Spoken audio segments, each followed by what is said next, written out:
Charlie spoke up angrily. Do you think staying silent is going to solve anything? You need to remember, this is Oris Hill. Every single person you've tried to scam here is wealthy. With a snap of their fingers, they could make you disappear without a trace. I suggest you get smart and start talking. Tell the truth. Otherwise, no one can save you. Warnia knew Charlie was playing mind games and immediately backed him up. With a stern expression, she added, "Our Smith family is a prominent family in Oris Hill with a reputation to uphold. If anyone dares to deceive us, we will teach them a lesson they won't forget. If we appear weak and let this slide, our family's reputation will suffer." The stout man was terrified. He knew how powerful the Smith family was. If he truly angered Warnia, he'd be a dead man in Oris Hill. Panicked, he desperately shouted at Landon, "Save me! This wasn't all my idea!"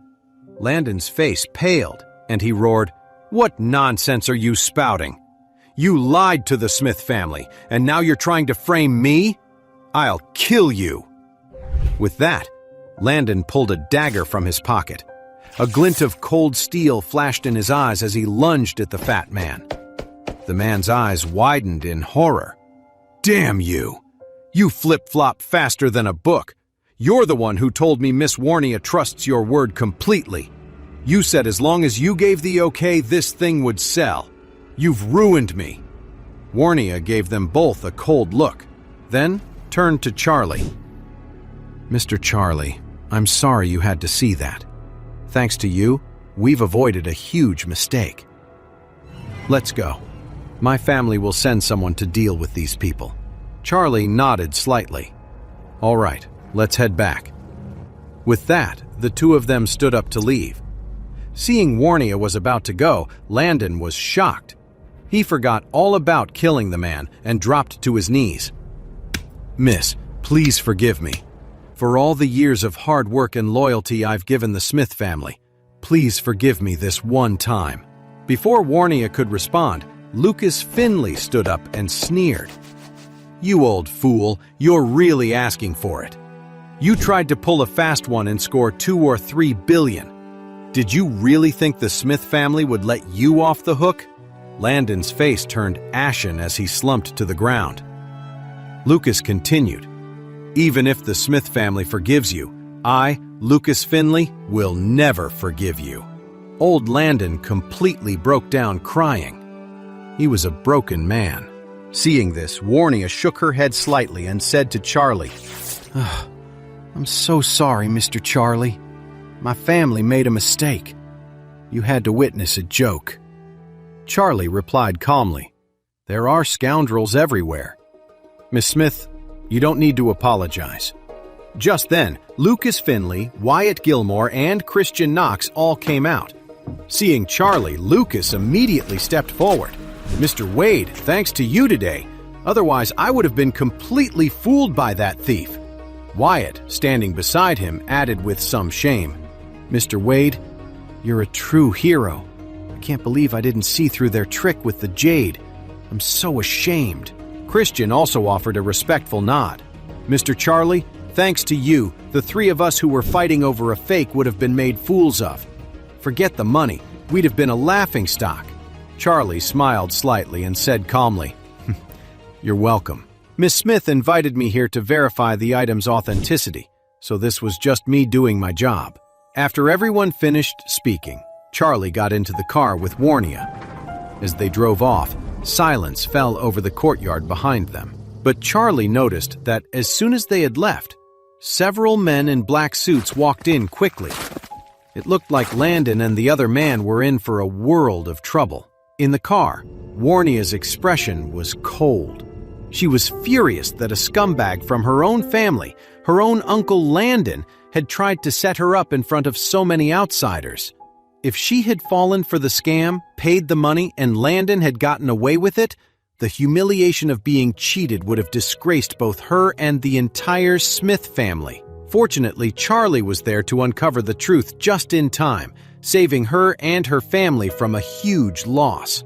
So, she took a bank card out of the glove box, handed it to Charlie and said, "Mr. Charlie, there's $1 million on this card. The pin is 6/8. It's just a small token of my appreciation. Please, accept it." As she spoke, she couldn't help sighing. Charlie clearly had some real talent. She couldn't understand why he'd choose to marry into such an insignificant family.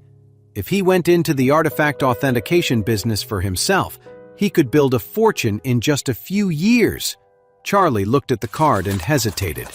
$1 million wasn't a small amount, but for the Smith family, it was pocket change. It wasn't that Charlie looked down on $1 million. After all, he had over $9.9 billion in his own account, making this $1 million a drop in the bucket. What was the point of taking it? But then he thought about it. He wasn't supposed to be a billionaire. He was the live-in son-in-law of the Wilson family. For a guy like that to turn down $1 million would definitely make Warnia suspicious. So he took the card and said, "Thank you, Miss Smith." Warnia smiled slightly. "You're too kind, Mr. Charlie."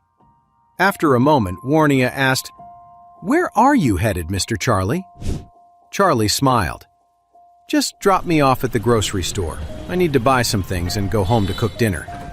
Warnia was stunned. She couldn't help but say, "I've heard things about you, Mr. Charlie.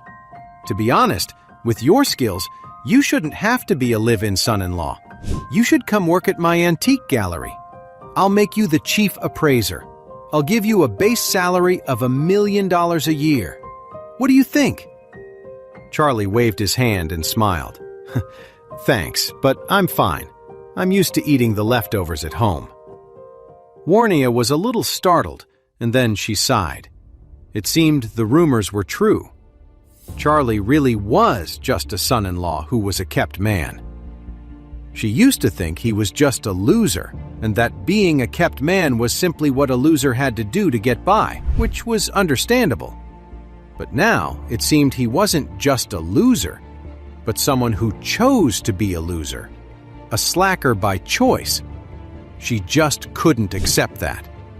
Immediately, her opinion of Charlie shifted. Charlie knew she was looking down on him, but this was the best outcome for him. If everyone underestimated him, he'd be the one with the last laugh. As they passed the grocery store, Charlie got out and said goodbye to Warnia, then bought some vegetables and headed home. But as soon as he walked in the door, Charlie heard his father-in-law Jacob laughing like a madman and yelling, "Come here, everyone! Come see the treasure I found!" Claire was already home from work, sitting on the sofa reading some documents. She jumped up and said to Jacob, "Dad, you scared me half to death. Look at this." Jacob didn't notice Claire's expression at all. He happily held up a cup, showing it off proudly. "This is a ceramic cup I found at the antique market. I heard it was taken right from the coffin of an ancient emperor, and it's worth over $500,000. Over $500,000? Claire stood up suddenly and blurted out, "Dad, where did you get that kind of money?" Charlie couldn't believe it. He had just broken the antique jar that morning. Did his father-in-law really use the first opportunity he got to go back to the vintage market? Jacob clearly hadn't learned his lesson.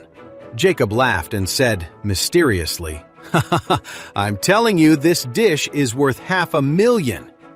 Guess how much I paid for it?" Claire hesitated for a moment, then guessed. $300,000? Nope. Guess again. Jacob waved his hand. $200,000? Not even close. Charlie, standing on the side, glanced at the dish and instantly knew it was a fake. He figured the thing would be lucky to be worth a few $100s.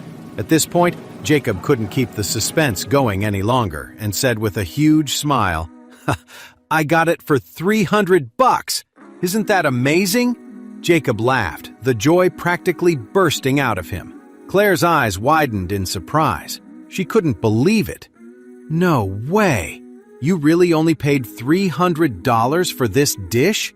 Elaine, her mother, heard the commotion and came out of the kitchen. Her face lit up with excitement. Is this dish really that valuable? It's not a fake, is it? Jacob puffed out his chest. Don't worry. The guy who sold it to me had no idea what he had. I even had someone look at it for me, and they said it was the real deal. Really? Elaine carefully picked up the dish, looking it over from every angle, smiling from ear to ear. Charlie stood aside, just smiling and nodding along, his expression calm. He had known from the start that the piece was a fake, but it was rare to see his father-in-law so happy, so he didn't have the heart to burst his bubble. Jacob was so excited, looking like a cat that got the cream. He said with delight, "And this isn't even the whole set. The seller said he has the other pieces and he's bringing them in tomorrow. I'm going to try and buy the whole set. If I do, the value could multiply several times over. With any luck, we can pay off our $6 million debt." Charlie frowned and immediately stepped in. "Dad, don't get carried away with this antique stuff. Getting this dish is enough. Let's just leave it at that." Jacob glared at him and snapped, "What? Are you going to lecture me now?" Charlie quickly said, "No, do whatever you want." After that, he decided to stay out of it. Anyway, if Jacob got scammed, it wasn't Charlie's money. Claire also said, "Dad, why are you buying so much? You can't eat or drink out of it. Besides, that price difference is huge. We don't even know if the dish is real." She didn't believe in things that were too good to be true. If you could buy something worth $500,000 for just $300,000, wouldn't everyone be a millionaire? Jacob got defensive when he heard them raining on his parade and said dismissively, "You guys just don't get it. This is an antique, and it takes a sharp eye to spot a real treasure." As he spoke, he offended the cup and said to Claire, "You don't need to worry about it. There were other people trying to buy it from me today. I might not even be able to get it tomorrow." Elaine said quickly, "Well, if it's that valuable, you need to figure out how to sell it." Seeing her parents busy admiring the antique ceramic cup, Claire quietly pulled Charlie aside. "I don't think this is legit," she whispered. "It feels like a scam. Dad is definitely going back there tomorrow.